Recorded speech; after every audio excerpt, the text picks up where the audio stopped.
Hello viewers, tech quest Bangla চ্যানেলে আপনাকে স্বাগতম।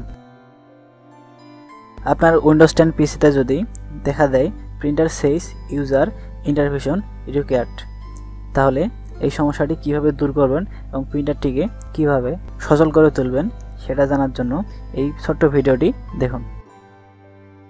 এজন্য আমাদের প্রথমে আসতে হবে উইন্ডোজ সার্চ বারে এবং এখানে টাইপ করতে হবে সার্ভিসেসে ক্লিক করুন। এরপর এখান থেকে খুঁজে নিন প্রিন্ট স্পুলার। কিবোর্ড থেকে পি প্রেস করতে থাকুন, দেখবেন চলে আসবে। তো এটি সিলেক্ট করে রাইট বাটন ক্লিক করুন এবং রিস্টার্টে ক্লিক করুন।